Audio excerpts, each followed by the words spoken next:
Baruch atah Adonai Eloheinu melech haolam, shehakol nהיה b'dbaroi. Amen. L'chaim, everybody. L'chaim lebracha. For life and blessings.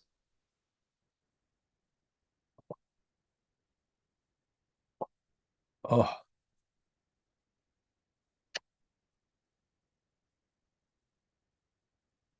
so we explained the yeah, we explained the three dimensions of the division of the land. Thank you very much. The division of land in the land of for the land of Israel. One that was rational, one that was divine prophecy, and one that was a lottery, right? Rational in divine service. And as we said, going into Israel, that going into Israel is the divine service. That's where we're going, right? The ultimate Israel means Holy Land, means Mashiach. So that ultimate engagement, there's three dimensions. That which is rational. And what's rational is your behavior needs to be aligned with Hashem. So behavior, behavior means everybody has different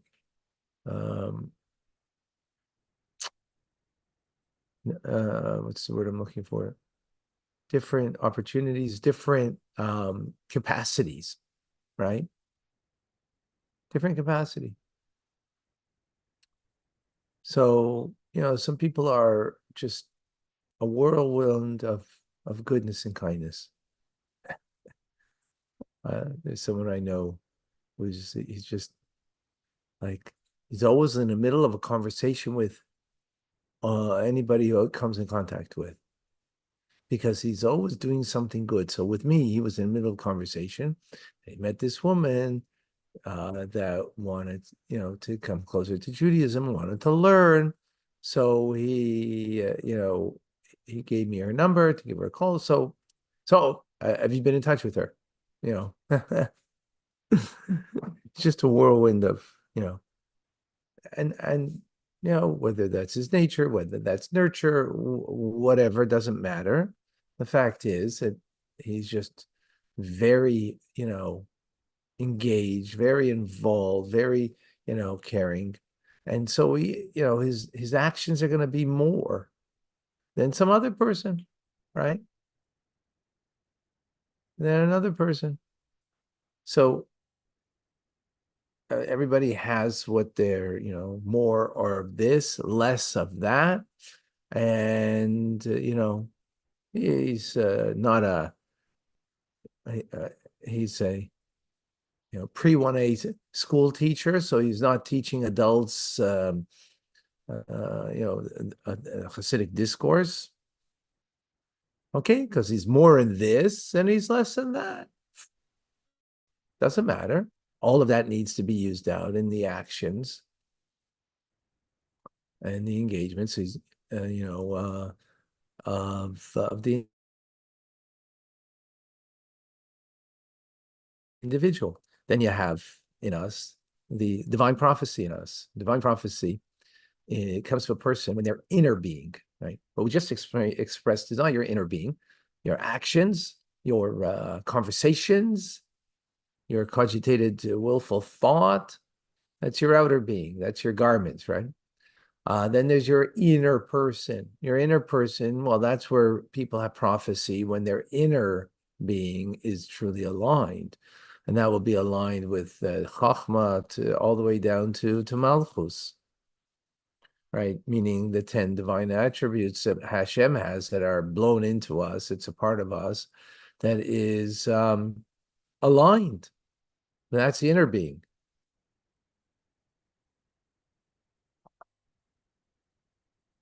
Now that's aligned with Hashem. And then we have what's called Geirol, the lottery. When do you win the lottery? When do you win the lottery?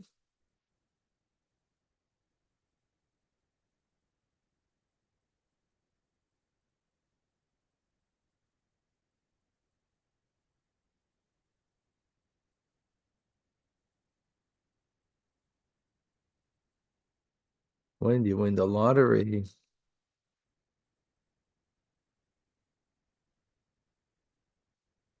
Um,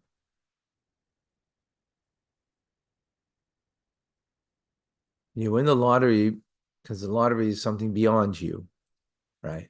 So your inner makeup is not beyond you. That is you, right? So your intelligence and your emotions, that's you. So what's beyond you? First is faith is beyond you. So when you are able to rise above and motivated by your faith in Hashem, that it's, everything is be no, well, no, it's beyond making sense, right? It's beyond making sense. That's what faith is. That doesn't mean things don't make sense. It just that you are running by, something beyond rationale. Everything that we're learning over here, it's Chabad teachings. It's not that it should lead us, oh, now I'm rationally serving God because it all makes sense. No. It should lead us to faith that's beyond what makes sense. Now, because it makes sense, right? I don't limit it to that. Because if I limit it to what makes sense to me, so then really what I'm doing is in a way self-serving. It makes sense to me. Okay, I'm in. Well, that's serving, that's not real service. Real service is, yeah, it all makes sense. And yet I give myself over to that which is beyond. Because you know what? We don't limit it to the fact that it makes sense. No, it's not that it doesn't, it's not that, what you understand, like, wow, this is amazing and it makes perfect sense. But I'm not limited. I'm not limiting myself to that. I'm not, defining myself by that either. Right? After makes sense, and you rise beyond sense. Right? That's emuna. And then even greater than that is, because greater than that is bittul. Bittul, right? From the neshama, sensing that you have a neshama, and that the bittul of the neshama, the soul that you have,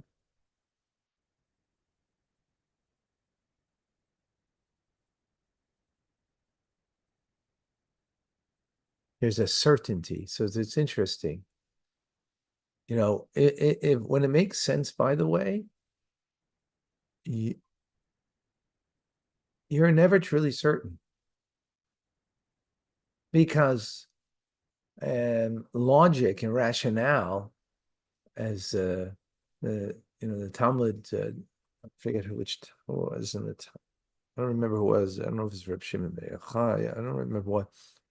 You can give a rationale for 49 reasons to make something pure and 49 reasons to make it impure. The mind can play both sides very easily, and it does, right? It does. Now, the reason maybe it doesn't is because you want one side, so you're just trying to find the rationality for that one side. But if you were more objective, right, you'd be able to find rationality for two sides of the argument. And that's good when you're able to do that. because that's what rationality does. So it doesn't give you certainty. You know what gives you certainty? Neshama, your soul. Emuna, faith. That gives you certainty, right? Knowing the truth of something is not because it, yes, there's an understanding of it, and you should have an understanding of it, but it's not depending on it, not dependent on it, not defined by it. So emuna, you have emuna, whatever that means. So that word emuna means a lot. By the way, it doesn't mean just faith that that this is good and this is from God. This is that's true, of course. But emuna that everything is precise the way it's supposed to be. Right. Emuna that, that the Torah is one with God, and that when I'm learning it, I'm one with God. That's emuna, right? Yes, we explain it rationally, but in the end, it's not something that we perceive, that we experience in a visceral way. So it's emuna that the Jewish souls are all bound up in one. Is emuna. We experience that kind of connection with another Jew. We experience Am Yisrael Chai, right? It's a hard, we're not experiencing it rationally. We're experiencing it soulfully. What means soulfully? Means emuna, right? Soulfully means emuna, right? And it also and it also means bittul, that we and bittul. So emuna can be just that's the nature of the soul. Bittul is much more the effort that we put in, that we are putting ourselves aside, right? It's beyond what we beyond tam vidas, beyond reason and rationality. Again, it's not that there isn't reason or rationality. Just you're not defined by it. You're not limited by it.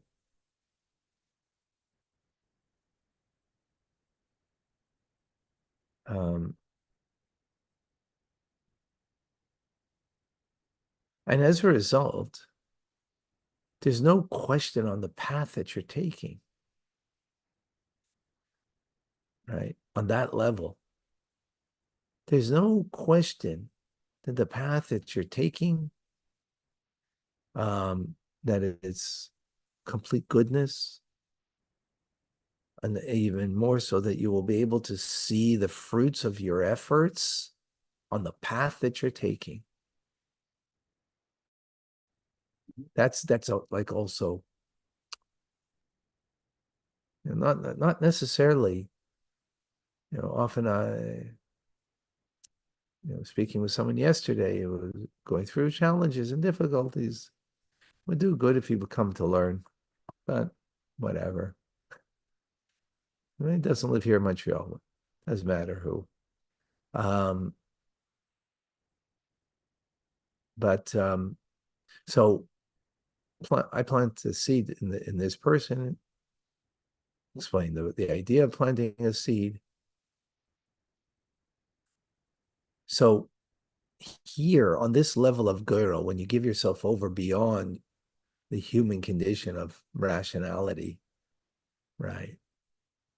And what kind of makes you what kind of makes you feel good, and you beyond that doesn't mean it has to be feel bad, but you're not limiting yourself on what is comfortable and makes you feel good.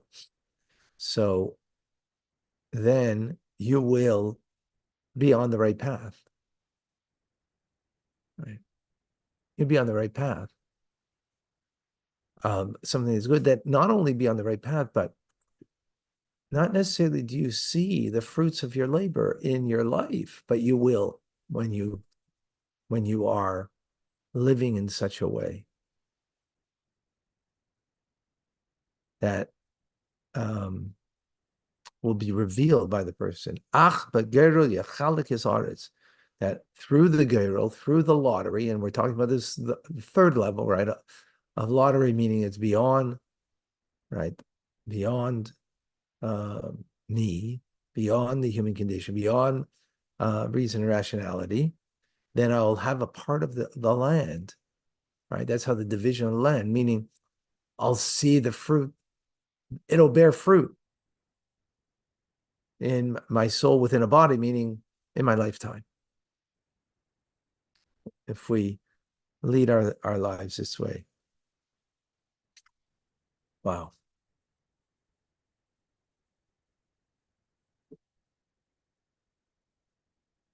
I thought I was going to finish off the mimer, the discourse today, but not going to. Maybe tomorrow. Chaim L'Bracha.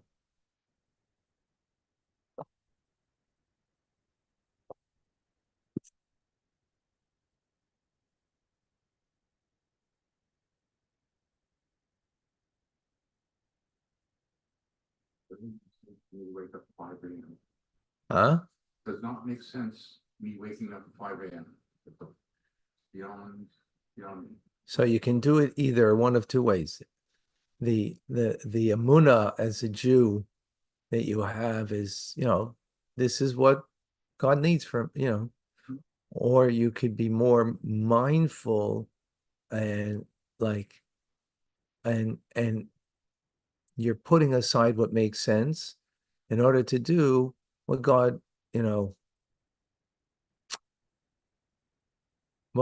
what God wants from you. I have no choice. So when there's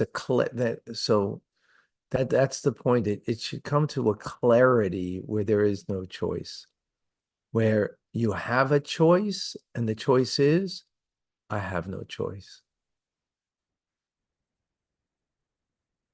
Like now, I have a choice. I could choose to pray now,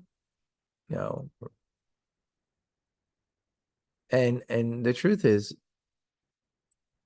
I could be doing it from the place of faith, which would just might be, this is what you do. Now comes time for prayer. Or could be that I am choosing, very being aware cognitively that I have a choice. Like Emuna could be that it's sort of like out of faith, this is what I do, and it might not be that cognitive or with that much awareness and choice. But the bittul, perhaps, I don't know, is that I am, even though I did this yesterday and the day before, I am choosing to choose, right, that there is no other way. There is no other way, right? It's a bit subtle, but there is no other way, of course. Whether, it makes sense, doesn't make sense. It makes sense, but I'm choosing it just to give because I'm choosing what God needs from me rather than what my desire in the moment might be. Hi, Bracha. Folks.